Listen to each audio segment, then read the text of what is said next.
ખેડૂતોને ડુંગળીએ રોવડાવ્યા। વાંકાનેર, ભાવનગર સહિત વિસ્તારોમાંથી પીળી પત્તી ડુંગળીની મબલક આવક થઈ છે, તો ખેડૂતોને ડુંગળીના પૂરતા ભાવ ન મળતા રોવાનો વારો આવ્યો છે। એક મણ પીળી પત્તી ડુંગળીના ભાવ માત્ર 100 થી 300 રૂપિયા મળી રહ્યા છે। લાલ ડુંગળી બાદ પીળી પત્તી ડુંગળીના ભાવમાં પણ ખેડૂતોને ભાવ નથી મળી રહ્યા, તો છૂટક બજારમાં ડુંગળી 40 થી 50 રૂપિયા કિલો વેચાઈ રહી છે અને બીજી તરફ ખેડૂતોને ભાવ ન મળતા નિરાશાનો માહોલ છવાયો છે।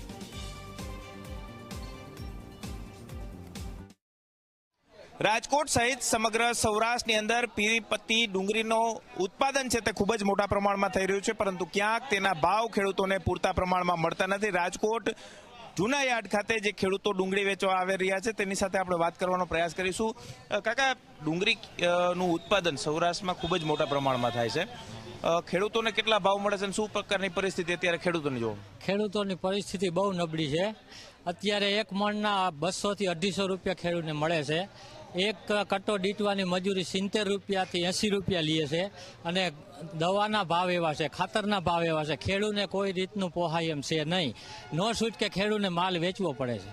ખાસ કરીને ડુંગળીનું ઉત્પાદન તમે પર વીઘા ગણો તો કેટલું થતું હોય છે, કેટલો ખર્ચો એની પાછળ થતો હોય છે? જ્યારે યાર્ડમાં વેચવા આવો ત્યારે તમને કેટલા વધતા હોય છે? ખેડૂતનો ખર્ચો વીઘે 8 થી 10 હજાર રૂપિયાનો ડુંગળી પકવવામાં ખર્ચો થઈ જાય છે, પછી ખાતર દવાના અલગ, એટલે ખેડૂતને કોઈ રીતે આ ભાવ પોહાય એમ જ નથી। 50% ખેડૂત માલ વેચવા આવતા નથી, રેઢો માલ મોકલી દે છે, પોહાય એમ છે નહીં, શું કરે ખેડૂત?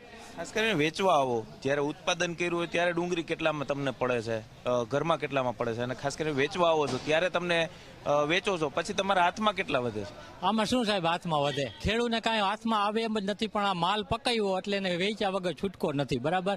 ખર્ચાના થઈ જાય તોય ખેડૂતને વેચવો પડે, કાંઈ આ ઘરે તો રહેતો નથી, ગમે એ ભાવો માલ વેચવો જ પડે એમ છે ખેડૂત। સરકાર જો કાંઈક બહાર નિકાસ કરે અને ભાવ વધારે તો ખેડૂત નભી હગે। અત્યારે નિકાસ અટકી ગયું? હા, અત્યારે ક્યાં નિકાસ છે? સ્ટેમ્પ ડ્યુટી કાંઈક વધારી દીધી ને, એમાં નિકાસ સાવ બંધ થઈ ગઈ। ચોક્કસ આપણી સાથે અન્ય ખરીદી કરવા આવેલા વેપારીઓ છે, શું કહેશો? જ્યારે તમે ખરીદી કરવા આવો છો ત્યારે ખેડૂતોને પૂરતા ભાવ મળતા નથી ને તમે રિટેલ વેપારી જ્યારે ખરીદી કરો છો ત્યારે ઊંચા ભાવમાં ખરીદી કરવી પડે, આ પૈસા જાય છે ક્યાં? આ પૈસા ક્યાં જાય છે? જેમ ખેડૂતને પૈસા મળે તો અમને વેપારીને થોડાક વધારે મળે એમ। ખેડૂત કરતા અમારે સારું, પણ ભાવ અત્યારે ડામર છે, પણ વેપારી વેચી કેમ આકે? છૂટક બજારમાં તમે જ્યારે વેચો છો ત્યારે કિલોના શું ભાવે વેચો છો ડુંગળી? કિલોના અત્યારે 7 કિલોના 7 કિલો 8 કિલો વેચે, તો આમાં 5 રૂપિયાની કિલો આવે તો અહીં વધે શું? કાંઈ ન વધે। 5 રૂપિયાની કિલો ખરીદી છે, તમે ગ્રાહકે કેટલામાં વેચો છો? આમાં 7 કિલો વેચી 300 રૂપિયા 250 રૂપિયાની મણ છે ડુંગળી અહીંયા, તો અમે 300 ના ભાવ વેચી 2 રૂપિયા ફેરે વેચી, એમાં શું વરે અમારું?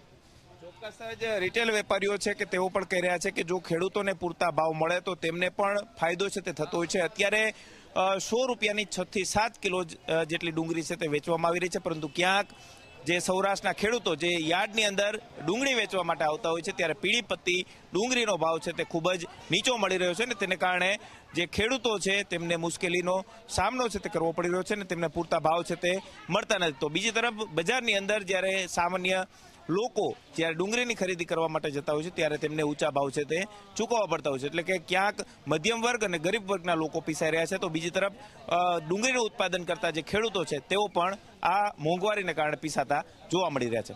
કેમેરા પર્સન ઉદય પવાર સાથે ગૌરવ દવે, ઝી મીડિયા, રાજકોટ।